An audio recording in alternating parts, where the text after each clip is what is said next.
We are going to have John Claypool start us out on our invocation. Father, we thank you for this day. We ask you to watch over all of us, protect us from evil during our pursuits. Watch over those that are sick and can't be here. Heal them. We ask you to heal this country's divisions. Thank you for the ability to serve our community in all that we do. Guide us in that way. Thank you for this food today. Bless it to us, and we serve you. Amen. Amen.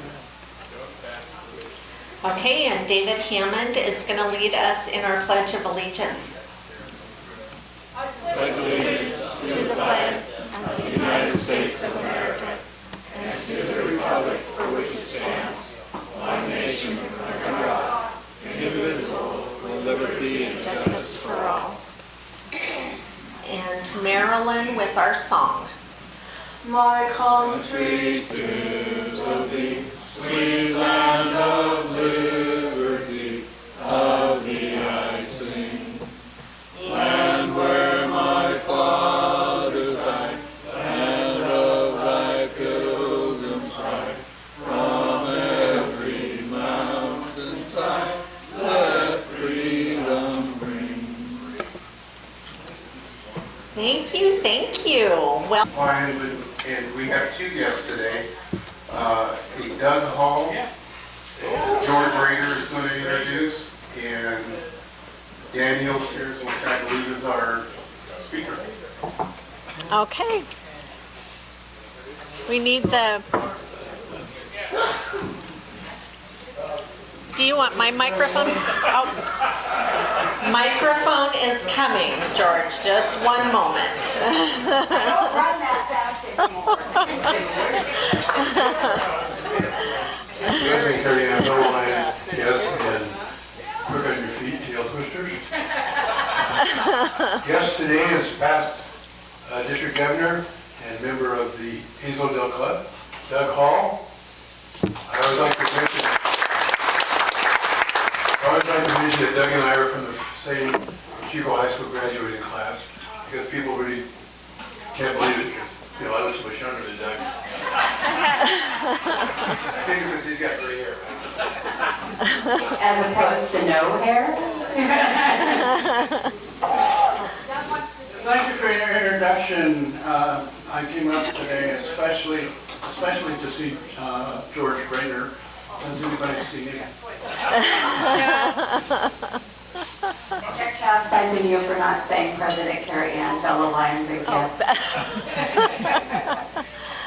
Okay. And we're going to introduce our guests in just a little bit, our guest speakers in just a little bit. Yes, okay. All righty, how about a sunshine report? Sunshine report, I sent a few cards out without bringing them in because I heard of people who needed them. One was Carol Davis, who's here today, but Yes. she's got some medical issues, and we're thinking of you. I also sent one to Isla, because she's had some medical issues. Yeah. And I also sent one to Darlene. So, Oh, awesome. And then I'm going to send flowers to Raylene today because I think she's home. I have Okay. to call and make sure.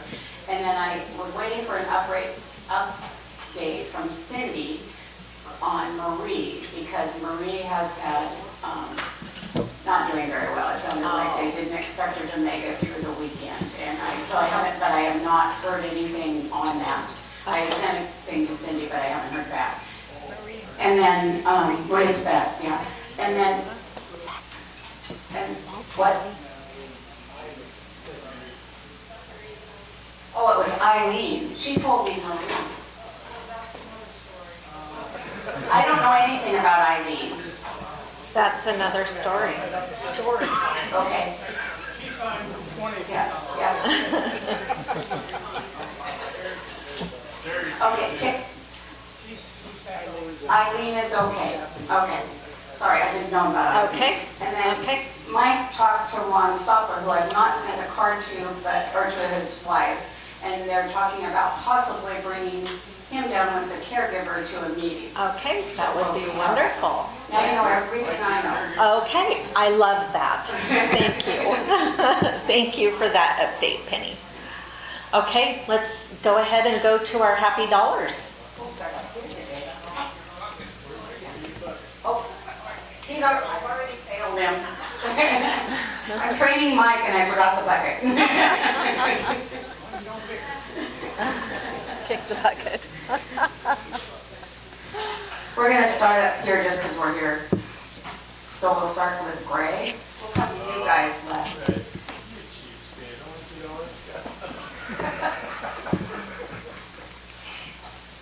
President Carrie Ann Pelley, yes, a couple of bucks today. First one is an anniversary dollar. Yesterday, the little woman and I spent 46 years together. And they said it couldn't be done. Right.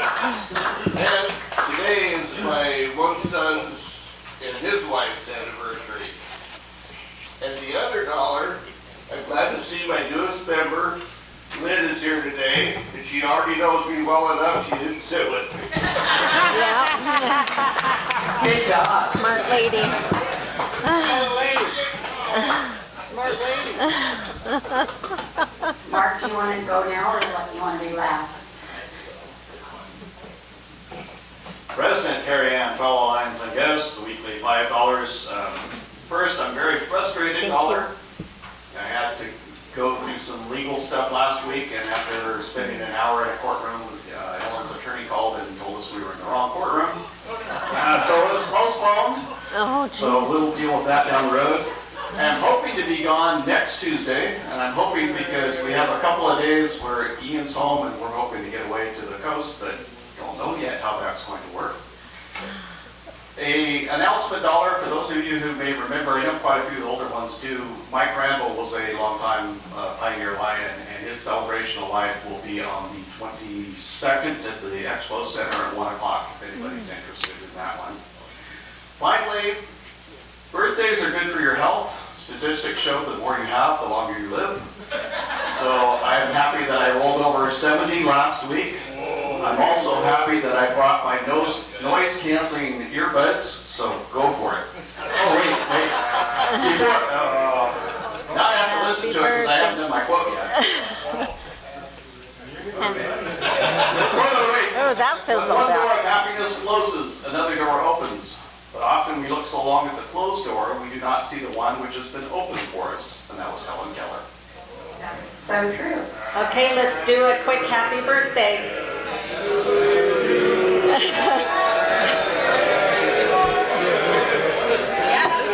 He's not fast enough. Oh.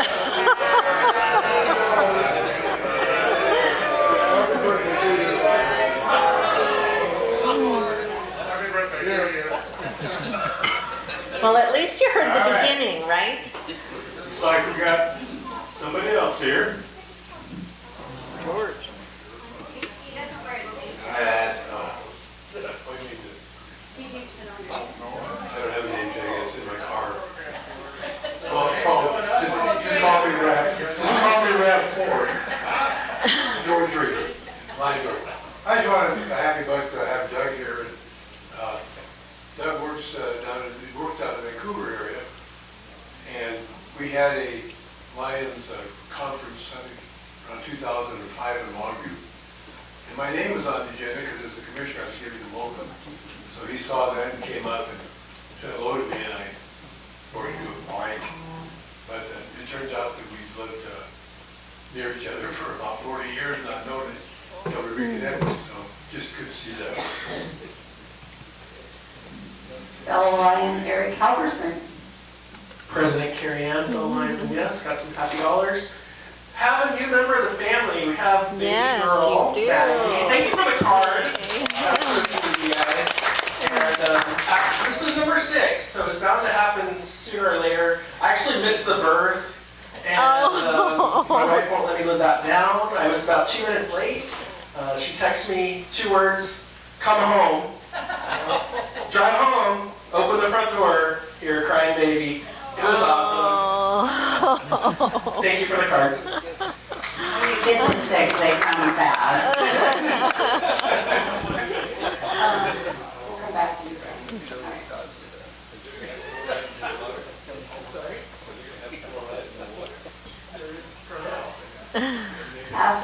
Governor Marilyn Patterson. President Carrie Ann, fellow Lions and guests, I have a happy buck. I got a phone call the other day from Bill Pontius, and he says, I just like to check up on my senior friends every once in a while. Oh. Thanks, Bill. No, anyway, I'm going to add a little bit of sunshine to that. He told me that he went out to see Ron Stoppler, and he said they brought him to town, and he actually had a haircut and a beard trim, and they took him to lunch. He said sometimes he was out to lunch, but all's good. They had a great time. And then he also mentioned that Ron looks great. His body weight is very comfortable for him. So those are positive. So if he shows up, he might look different than when you saw him last. And then just quickly on Marie, may I mention Marie's back? I received a text from, I believe, Cindy Sessions either yesterday or the day before that Marie is in what they call as comfort care. So you're right, she is soon to join Walter, and that's all I heard. Okay. Anybody else? Only $1? Okay. Oh, that's right. We know who's the controller in the family. Past District Governor Steve Patterson. Thank you for that. You're gonna get there, you'll get there.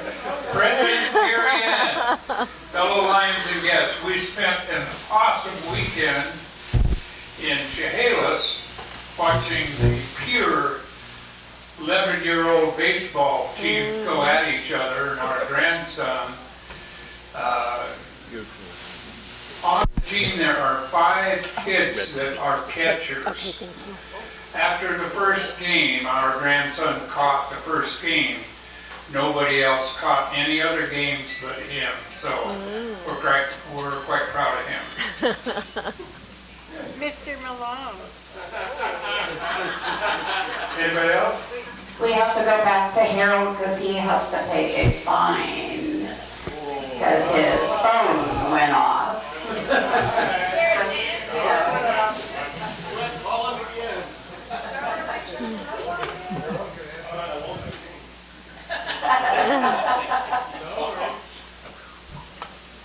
That's for the next time. Good job, Mike. Past zone chair, Terry Woodruff. King Lion, Chairman, fellow Lions and guests, I've got we had our poker party this past weekend over at Skip Nesker's place. And first 5 or 6 hands, I won, and I was up like $5 or $6. I ended the night down 2 or 3. It's hard to tell, they go so fast. At any rate, it was a good night to lose money. And the other one is Halverson. I can't tell you the number of doors I've opened and people are crying on the other side. Maybe not babies. How many bedrooms do you have over there? Okay. All right. I thought I saw many up here. Okay. Third Vice President and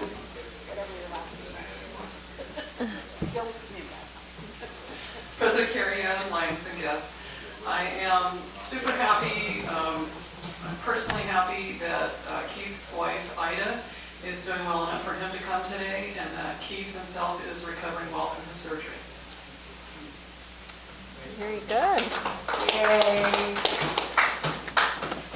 I was glad to see Keith today. Thank you, Keith, for being here. Okay. Okay.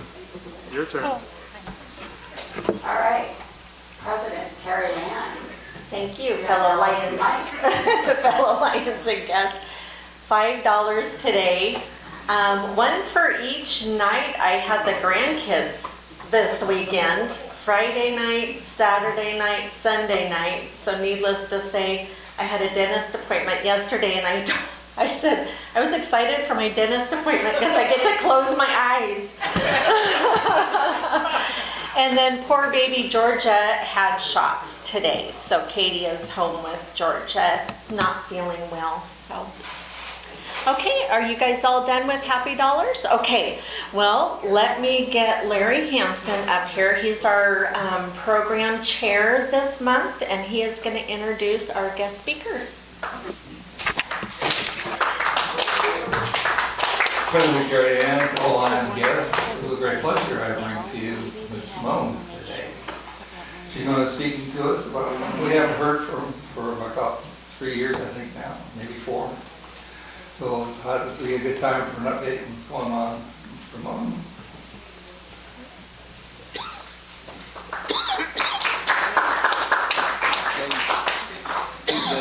Oh, I'm a little too short.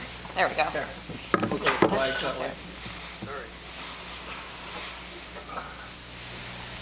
Well, hi everyone.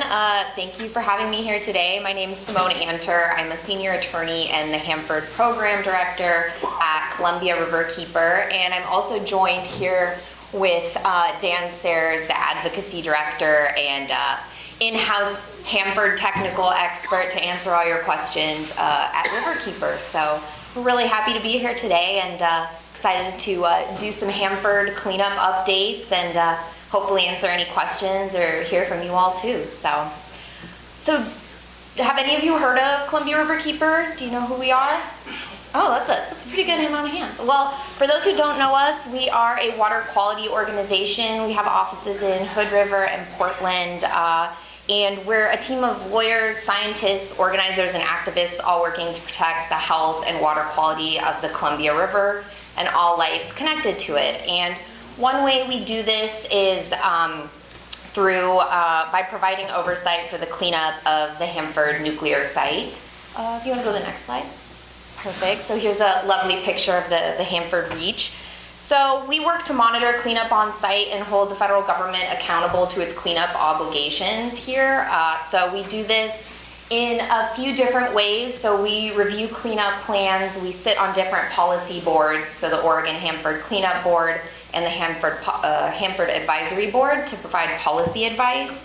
We bring information to the public and encourage people to get involved.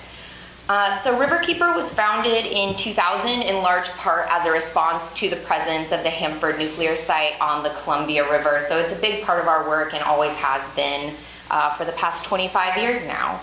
So today, Dan and I are going to go over some major updates to cleanup and talk a bit about what we focus on mostly with Hanford.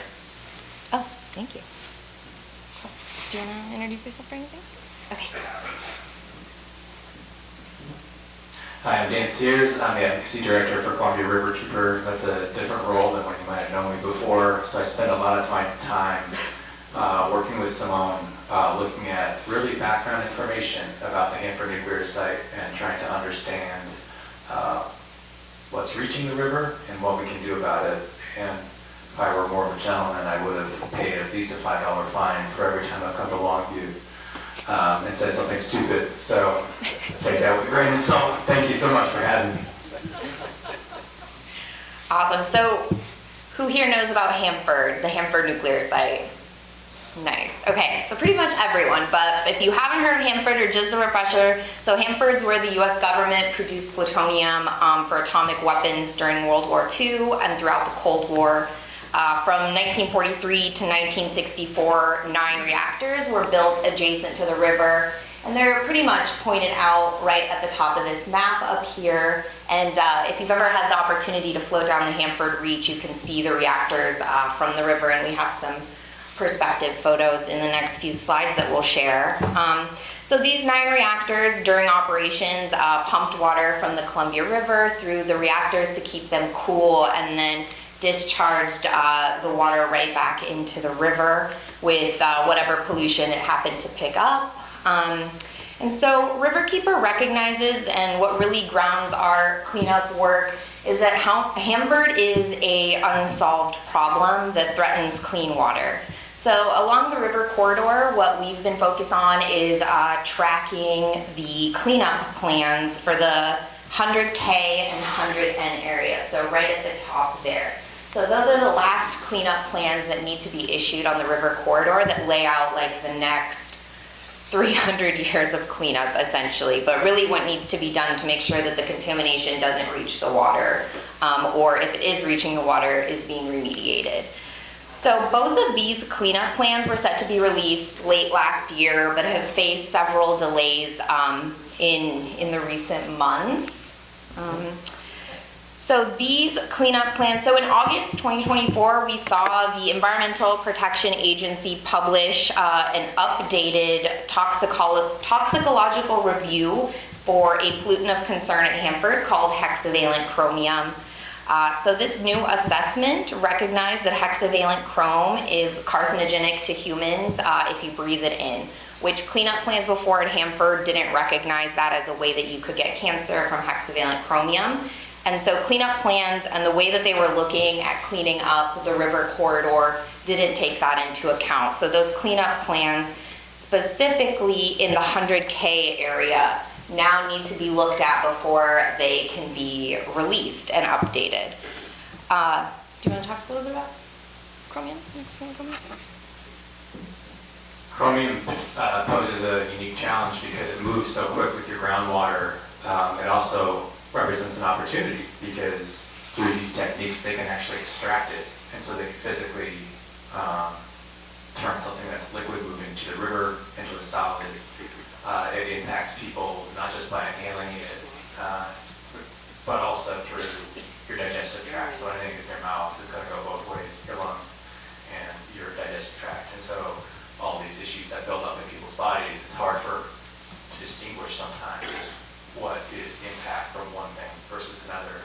So Hanford's story is one that's really burdened by not just radioactive contamination, but also toxics. And folks have spent their whole careers working on this problem and have done incredible work to pull this stuff out of the ground and the water. So this photo we actually took last year from a boat that we were on the Hanford Reach, floating by Hanford, and I don't think this is the exact picture, but we actually saw this process of soil flushing that they're doing in the K area, which is how they extract, well, they pump a lot of water into the soil to extract the hexavalent chromium out, and it's kind of a new thing that they're doing specifically for hexavalent chromium in addition to pump and treat efforts. So it was kind of really interesting seeing the water gushing from Hanford into the river. I don't know if interesting is the right word, it was a little alarming, but it's cool to know that there are new ways that they are treating pollutants here. So because of this complication and change in health factor for hexavalent chromium, one thing we're pushing for is that when the final cleanup plan comes out for the K area, that it addresses these new standards before it's released, instead of being released and then dealt with later on down the road. So the other cleanup plan we are waiting for is the 100N area, which also has a hexavalent chromium problem, but is not as dominant. The real problem here is strontium 90, which I will turn over to Dan to talk about. Strontium 90 is a contaminant that came from turning uranium fuel into plutonium. So one of the steps of that was putting uranium fuel into a nuclear reactor and then running that reactor so it built up this little bit of plutonium. The people who figured this out did it in the 40s. And it jumped from a reactor that was an experiment in Chicago to scaling up to this type of thing, which is just, first time I went out there, I couldn't really fathom it. We were floating along the Columbia River, and what you see now is different stages of cleanup. So this probably doesn't look this way anymore, exactly. And so you can see from images where you're just looking at the location of groundwater wells, how close strontium 90, which acts like calcium chemically, so it gets in your body, in your bones, causes bone cancer, if it comes in at a high level. Strontium 90 also comes from nuclear testing in the atmosphere. And so to distinguish those things, even at Hanford, requires really advanced science. And I don't understand all of it, to put it mildly. But what we do understand is that strontium 90 approaches the Columbia River and actually comes right out of the shoreline in some places. Not everywhere, and thankfully the river is big and dilutes things, but what's right along the shoreline in that mud is enough that you find strontium This is a really fuzzy picture. This is awesome. This is someone on a kayak in the N area. This is all open to the public, and people fish often here for pike minnow and for sturgeon, as well as for salmon. This kayaker is a member of the Oregon, or was a member of the Oregon Hamper Cleanup Advisory Board, and had never been down this stretch. So going with her was a real honor. So Starting 90 is one of those things we watch really closely, and to dig it up and to clean it up is not always possible because of what's in the way. Because what's in the way might be even higher importance or even risk than what's there. So it's just a very difficult multi-layered problem. Oh, do you want to do some groundwater? Yes. Okay, perfect. But the river shoreline is not the only place where you find contamination. This is just something that came out this week, which is this is kind of a read-in paragraph to a multi-hundred-page document, which is the state of Washington. And they go in and they actually look at the groundwater contamination levels. And it's really helpful because if you measure the toxic contamination, which Washington regulates, you can often find a signal of where the radioactive pollution is. And so they work together with the EPA, the U.S. Department of Energy, and very often, most of all, with tribal nations whose scientists identify some of these spots and can see very clearly where the water is going to go. And these are world-class thinkers who understand this problem far beyond what I ever will. So this is just kind of an example of the kind of thing I would look at and then say, okay, this is important, because up in the tanks where they store some of the most radioactive stuff, they changed something, and they updated new well information in November 2024. So I can go there, and it's amazing. You can go to the website, and you can look at the well, and you can see what's in the well. And that tells you what's going to hit the river in 200 years or 300 years. Unless someone gets there and intercepts it, and they do, for many contaminants. But not everything is that easy. Iodine-129 is a very long-lived contaminant. It moves readily with water. There's a 16 million year half-life, plus or minus. But it's not the half-life you're necessarily worried about, it's where is it at a given moment in time. And that's what groundwater experts are studying and working backwards from. All right, so moving downriver from those cleanup areas we talked about is this area of Hanford called the 300 area. So if you've ever been to Richland, it's about 10 miles. You can see on site, so that's the area called the 300 area. So in many areas of Hanford, we don't really know or understand the location or intensity of soil contamination, which makes cleanup really challenging, difficult, costly, and surprising, right? So maybe some of you heard about the 324 building in the news in 2023, but this was a really stark wake-up call because lethally radioactive soil was discovered where it wasn't expected to be, beneath the 324 building, which is about less than 1,000 feet from the Columbia. So this photo is from another kayaker. We get lots of kayakers sending us photos. And that arrow is pointing to it. So it's very close to the Columbia River.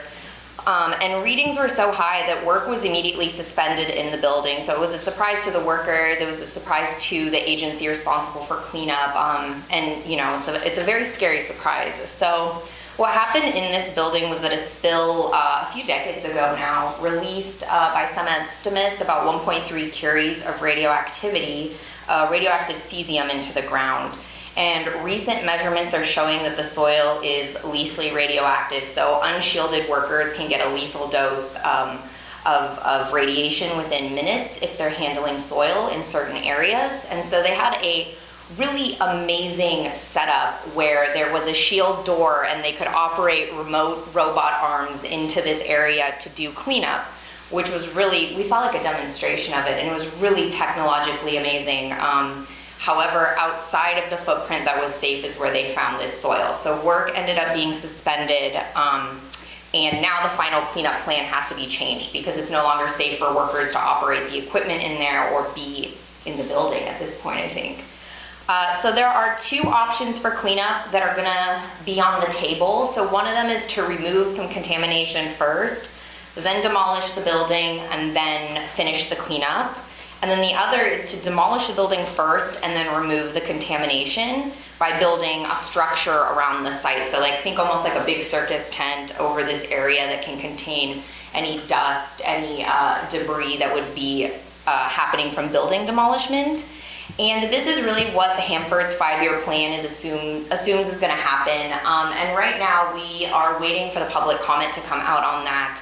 And we have a lot of questions. The Environmental Protection Agency has reviewed the plan and raised some of the same questions that we've been kind of thinking about. And one is just trying to understand the spread and where the contamination is located, how big is this enclosure gonna be, and then making sure that the work is sequenced in a way that keeps people continually employed here, but also continually safe. And so we are waiting for that to come out. We've seen a draft, but yeah, achieving cleanup here is really vital to protecting communities who rely on the river. And Dan's gonna talk about another area in the 300 area that's been causing some concerns recently. So from this perspective, you're looking at Washington's only operating nuclear power plant. This is the Columbia Generating Station, and this is the parking lot. You can see all these cars. This is a spot where when they're operating facilities like that one, the 324 building, which had processes that were dealing with irradiated nuclear fuel that had been dissolved in acid and concentrated in order to both make the stuff easier to move around, but also for reasons I don't know. Some of the material that was used in handling ended up here, and as it was told to me just through a meeting, some of the trucks that came and delivered stuff into these trenches was underground, was buried in trenches, were so radioactive that they had lead shielding on the trucks. The trucks came up, they backed it up, they dumped it in vertical pipe units going into the ground, and the radioactivity was so intense, those workers would go off and do a different job because they received enough dose in that truck drive to last them a long while. And the veterans of this cleanup and who had to deal with all of this stuff sometimes would share their stories in these advisory board meetings, and they would be startling because you knew that whatever was there was just really radioactive, but sometimes it had things like elemental mercury or just some form of mercury in a liquid form inside something that was contaminated with radioactivity or lead. And knowing what's where really depends on records kept decades and decades ago by people who did their very best to protect each other from really dangerous material very often. At least the people I've spoken with did. And so to clean this up is challenging because if you dig into it, some of the material might self-ignite on exposure to air.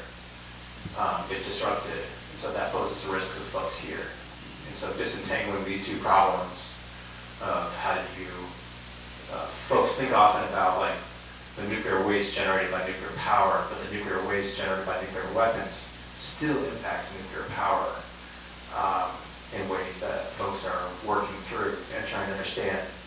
On the next slide, you can see the kind of underground fallout from this, which is, you were just looking at this image. This was the smaller rectangle within the bigger one.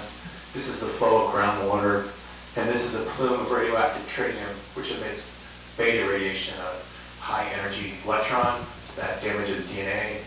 Tritium here is 50 times the drinking water standard, which is the standard used in this area to determine, what folks might be encountering later.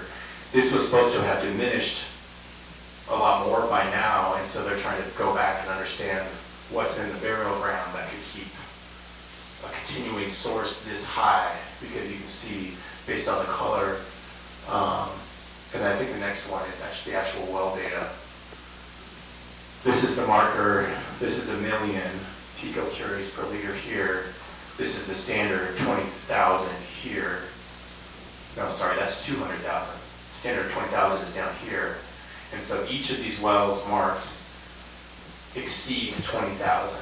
Each of them is, in some cases, much higher. This is over 1 million picocuries per liter. A picocurie is a trillionth of a curie. So we were talking before about many, many curies, hundreds of curies, in some cases, millions of curies, awfully close to the river.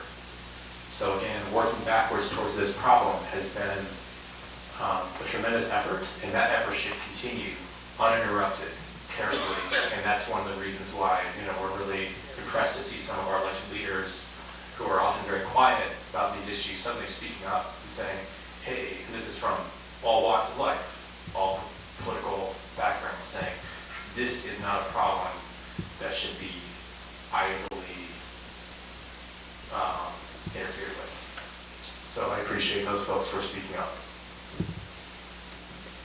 Yeah, and this is just a picture from a website called Phoenix, which is a publicly accessible and available website that you can actually go and click on the groundwater monitoring wells that are on site at Hanford and view the contamination levels of various pollutants on site. So Dan spends a lot of time looking at these groundwater wells, but they tell a really, really incredible story about what's happening underneath the site at Hanford.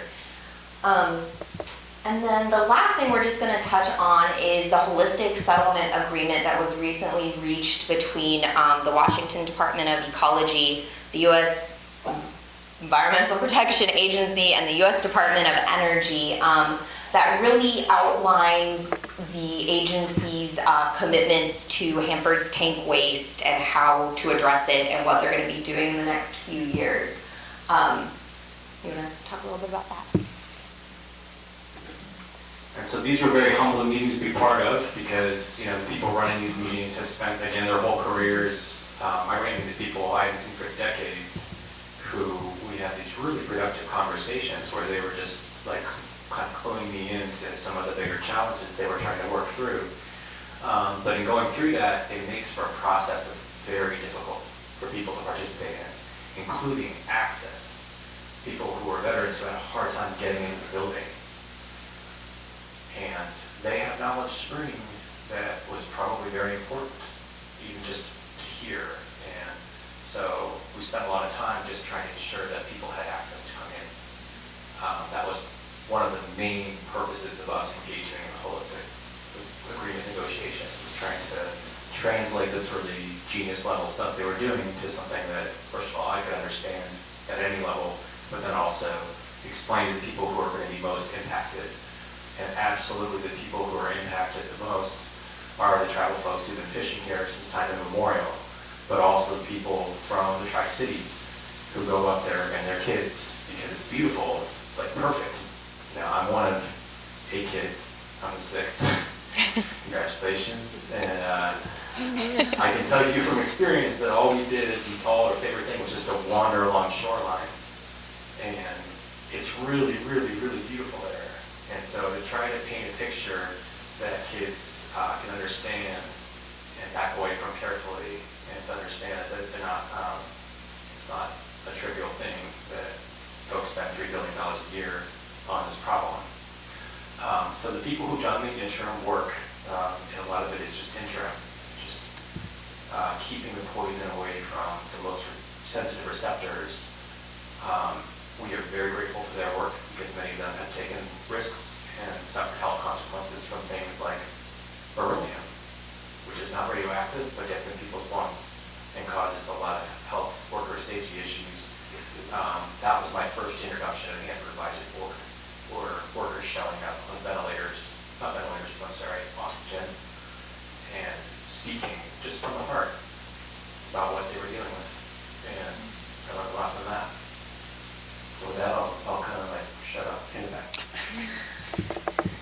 So I'll just end with this picture of the Hanford Reach to just really emphasize how beautiful this area is. I think when you hear kind of our presentations about what's going on there, the image in your head might not quite match what it actually looks like out there. It's an incredibly beautiful place. The river that flows through there is the last 50 miles of undammed wild Columbia River and provides incredible spawning grounds for Chinook salmon and tons of other fish and animals. There's sand dunes, rare plants, and it's one of the largest intact shrub steppe ecosystems in this region, I believe. So it's incredibly important, and it's incredibly challenging work, and yeah, that was just a snapshot of some cleanup updates, but by no means a full picture. So happy to answer any questions you have, and thanks again for having us here. Questions? Does anybody have any questions? Yeah. Ann? Hi, and thank you for the overview. So I have 3 questions, just in a nutshell. Encapsulation, containment, either with a hard barrier. Another one is attempts at neutralizing it with a substance, perhaps. And then keeping the public from fishing there.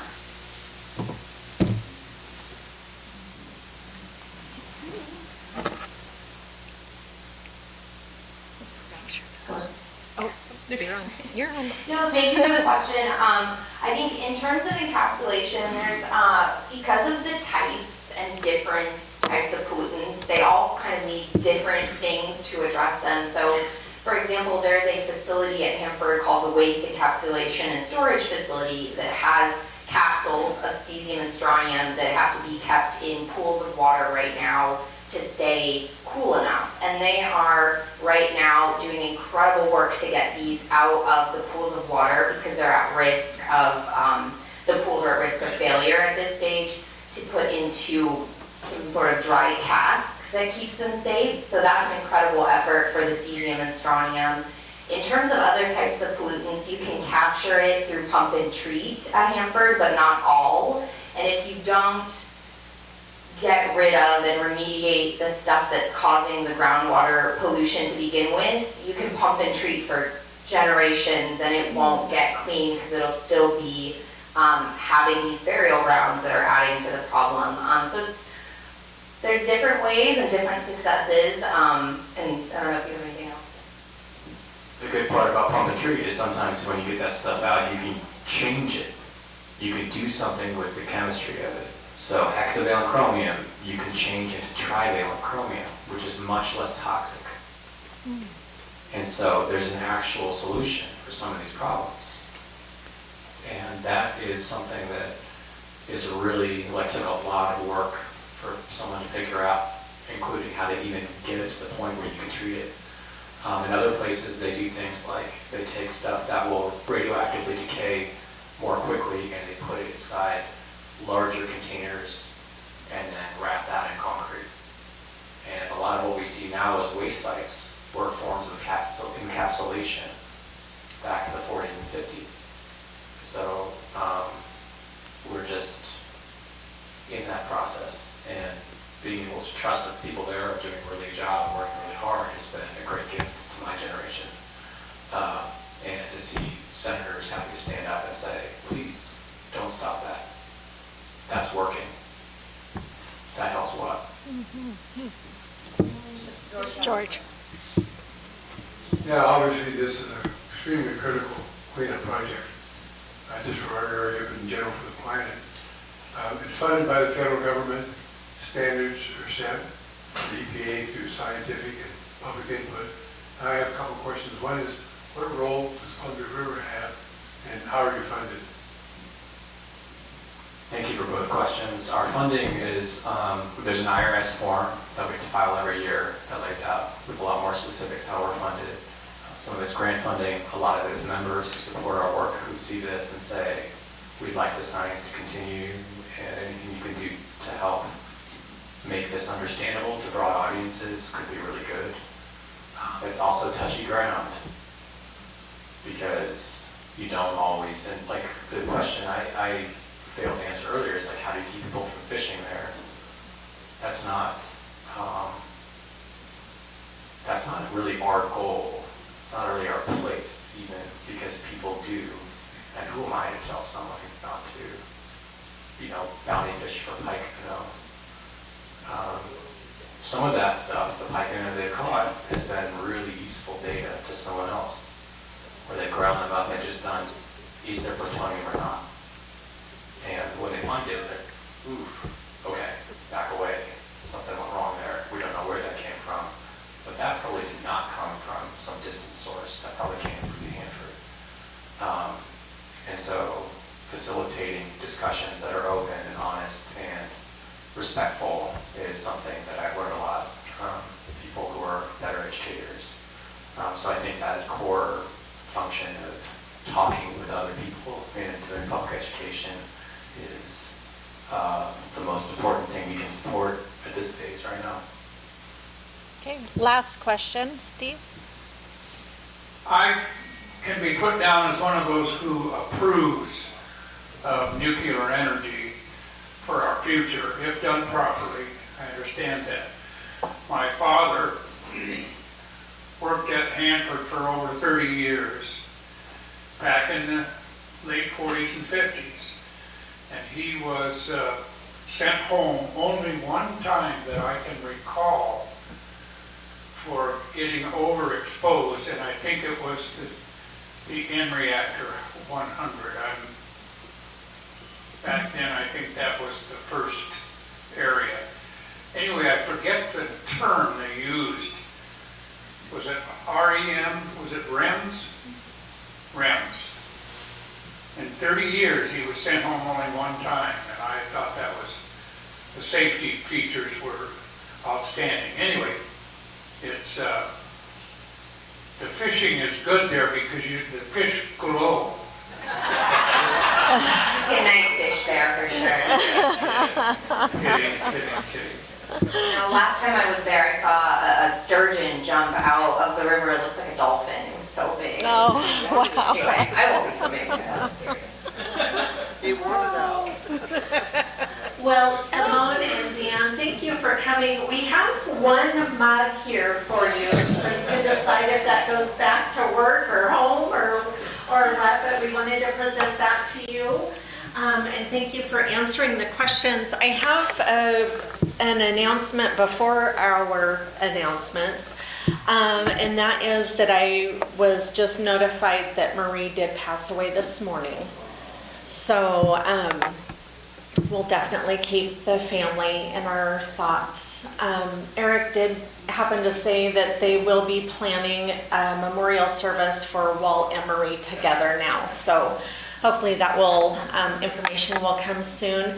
And then we can go ahead and go on to some announcements, and we will start with, let's start with Greg. Greg first. Greg? First thing, Carrie Ann, fellow Lions and guests. Tomorrow night is our monthly Sight and Hearing Foundation meeting. Again, any Lion is more than welcome to attend, see what we do, providing eyeglasses and hearing aids.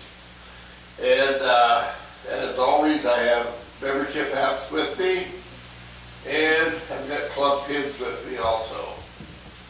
Thank you. Okay, thank you, Craig. On to Marilyn.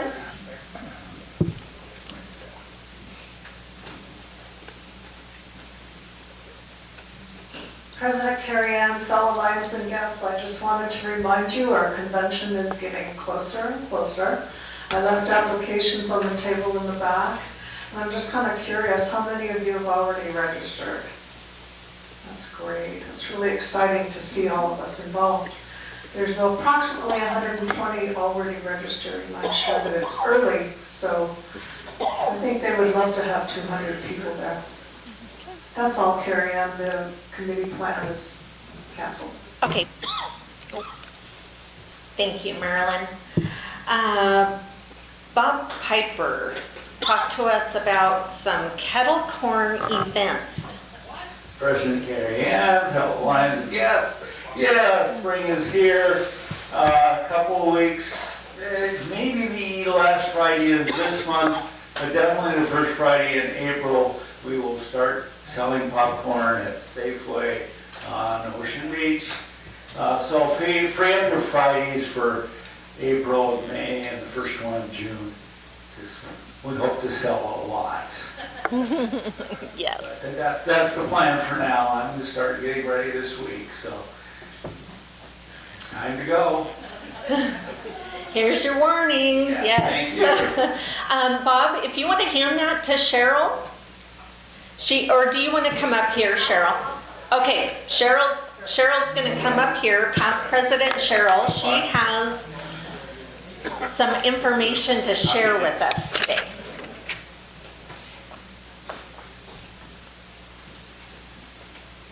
Thank you, President Carrie Ann. Hi, fellow Lions and guests. Today is our second reading of our list of proposed candidates for our officers and directors for our club for 2025-2026, which, as you know, starts July 1st, so we're getting right up there. But starting with the top of the list, actually we'll start at the bottom and work up for a while. Our immediate past president candidate, of course, is Lion Carrie Ann Botero. A new LCIF coordinator candidate, Lion Dwayne Smith. Membership chair, as before, Lion Greg Firth. And some two-year directors, Lion George Rader, Lion Harold Malone, and Lion Hal Palmer. Some one-year directors who are rolling up from being two-year directors this year would be Lion Kurt Anagnastu, Lion Bob Piper, one more year Bob, and Lion Steve Patterson. Tail twisters, three of those. Lion Penny Piper, because she does such a great job for us. Lion Mary Simonson, and Lion Mike Getlin, who is in training today. Good luck with that. Lion tamers, also three people. Lion Keith Stark, who's with us today, yay. Lion Jay Pruitt, there he is back there. And Lion Pat Fulton, joining those guys. Sure you don't want to rethink that back. Treasurer, Lion Karen Johnson. Yeah. Secretary, Lion Katie Dillinger. And now switching directions from the bottom up to the top down, President will be Lion Sharon Nolan. First Vice President will be, if elected, Lion Ray Johnson. Vice President candidate is Lion Ann Camarda. And last but not least, third Vice President, Lion John Searing.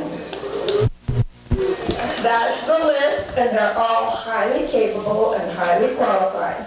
However, we are going to open the nominations from the floor one more time today, and we'll do it again next week too, I assume.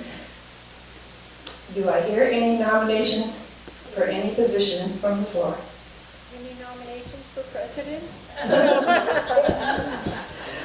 Hearing none, I will close the nominations for the day, and we'll do it all over again next week, and then we'll get to vote. So that's the proposed list. Okay, thank you so much. Thank you, past President Cheryl. How about Darlene is going to talk about recycling? President Carrie Ann, fellow Lions, yes. We have 772 pounds so far. We're only going to have 2 more turn-in days. We're going to do next Wednesday and then the 2nd of April. So if you have any recycle at home that you want to bring in, you need to bring it in by the April 1st. This will be the last meeting probably. And then we'll have our 1,000 pounds. We can only do 1,000 pounds for the year. Now, if somebody has another group that would like to kind of get into this program, please let me know, because it's an easy program for us. So, and then we just have to turn in to Safeway or Fred Meyer's or Winco, those are the three in the area. So we just have to make an appointment and say, okay, we're gonna bring in 1,000 pounds to you. So it's a pretty easy program. Thank you. Thank you. I'll just pass the microphone. Ann? Just really fast. Pass that down to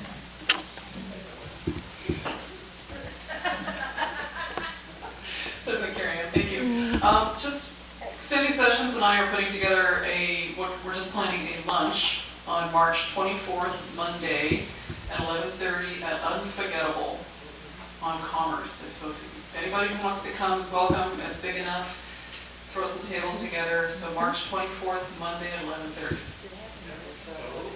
On Commerce. Do they have American? you. Yeah.